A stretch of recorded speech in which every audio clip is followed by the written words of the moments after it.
Hi. Thank you for attending today's reading. Let's begin. I've lied to my blind best friend for a couple years, so my buddy from high school was in a bad car crash in 2014 and ended completely blind. He's had to adapt to his new life in many ways. It was obviously not easy for him, and he was starting to go downhill. He would avoid getting out of his house at all cost and started to drink a bit too much.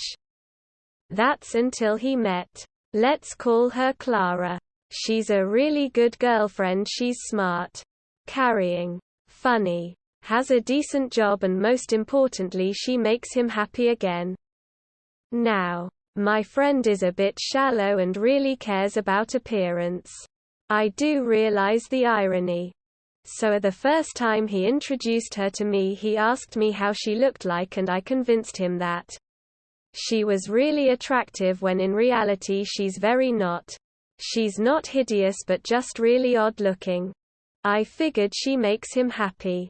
Why not let him think he's dating a young Angelina Jolie? End of story. Next story. Can't feel happy for my pregnant friend because her dog had to pay the price. Hi everyone. Let me start off by saying this is a throwaway account for obvious reasons. My friend may suspect how I feel about the situation, but I wouldn't want her to read how I actually really feel about it all. One of my close friends got a dog a couple of months ago. She got an adorable puppy and she seemed to be so happy with her. She had some trouble with her and I offered to give her some tips.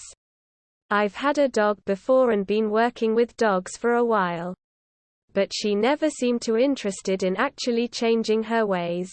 The dog didn't properly walk on a leash and eventually got afraid to go outside. She kept doing her business in the house for months and was sick quite often.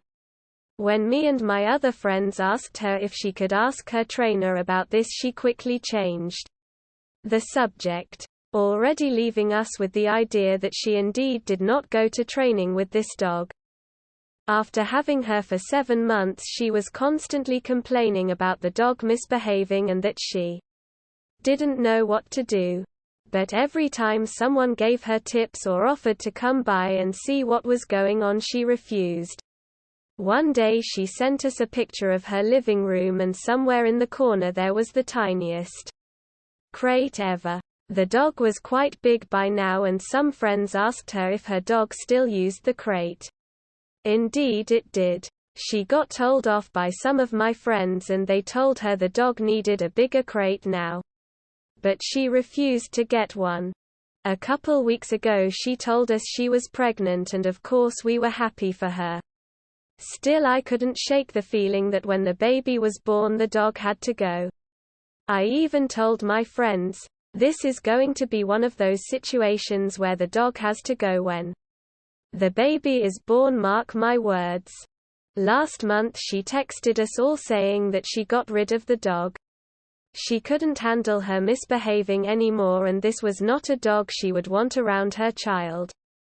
I've been in volunteer at the animal shelter for about a year now, and I've seen so many great dogs just getting dumped for the same exact reason. I'm absolutely disgusted. I'm sorry if I offend anyone. But this is how I personally feel. By people who get a dog on a whim, refuse to train the dog properly, and just dump the dog because it's misbehaving.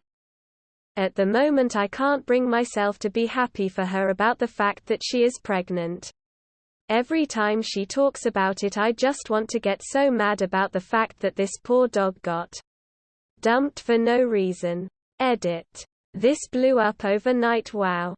Glad to see I'm not alone in feeling sorry for dogs in these situations. I'll try to answer as many people as I can today. End of story. Next story. Had homicidal thoughts towards my ex throwaway account. Not sure if she still Reddits. We were punks. We grew up poor. We hooked up in our late teens and stuck together for a few years. She never grew up. I got sick of warehouse work and living in shitty rundown neighborhoods, and she had no intention of leaving her retail work for anything bigger. So we grew apart after a while. Shit began to bug me about her. She wouldn't pick up after herself in any real kind of way. More than happy to live among the empty beer cans and dirty bongs. She was never accountable for any kind of real responsibilities, and I started to feel like a dad. Her tubes were tied because of a medical thing, so we used to fuck like rabbits. But towards the end I didn't want her touching me because honestly, she smelled. I don't know if I never noticed it before or if she started purposefully letting her hygiene go. Because I'd been on her about it. Anyway, there was a show going on for a band from our hometown that was scratching their way to a good amount of popularity. It was on a Friday, but I'd picked up a shift Saturday for some extra cash and I was studying. She lost it. Couldn't understand why I didn't want to hit up a show that we were realistically going to stay at till at least 1 a.m. when I clock in at 4 a.m. So her solution is to go anyway dressed in the sluttiest shit she owns. I get woken up around 11, maybe 12, with a barrage of texts from a few homies of my lady snorkeling. Some guy's dick in the back of the venue. And again at 1 a.m. of her topless in the back of some guy's ride. She dragged her ass in around 3 a.m. Obviously I couldn't sleep, so I was up doing anything I could get my hands on. She caught me on laundry. The obligatory shouting match happened. She didn't even try to deny it. I admittedly gave her the classics. Whore, slut, cunt, bitch, the works. I mean, she fessed up that it was more than one guy at that show. That was when she started going in. When you're with someone for a while, they know all of your insecurities. And everything that hurts. She brought up my parents. My siblings. Calling me a poser for trying to better myself. Calling me pussy that couldn't satisfy her because she just took a dick from some 6-footer. Neanderthal. Amongst a slew of other verbal bombardment. All that on top of the fact she was yelling this whole bit at me from face-to-face distance, reeking of sex, pot, and booze.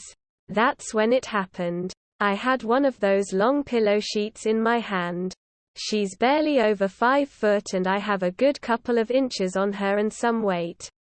The option popped up that I could just strangle her with a pillowcase and bury her ass in the sticks somewhere. My facial expression must have been wild or something because she backed up. I've been in a couple of squabbles over some stupid shit in the past, but this was the first time I wanted to hurt someone who hadn't hit me. She was quiet for a second and it was enough for me to realize this whole thing had gone way too far. I didn't say shit. I got a bag, stuffed it with clothes and necessities and took off. My phone blew up with texts and calls from her over the next couple weeks. I came by during her shift and scooped up the rest of my things. Wasn't much considering all the furniture was salvaged and appliances were mostly falling apart. Left a knot in that month's rent and never looked back. I got therapy. Really flushed out a lot of deep demons I'd been duking it out with. I picked up my life since then. I've moved out of town. Got a better job. Healthier relationship. And finished school. And I'm a lot more in charge of my emotions and how I interact with people. Edit. Apparently I've been using a word incorrectly. I don't want to talk about it. End of story. That is all for today. If you want to support my automated channel, feel free to drop a like and subscribe. See you tomorrow.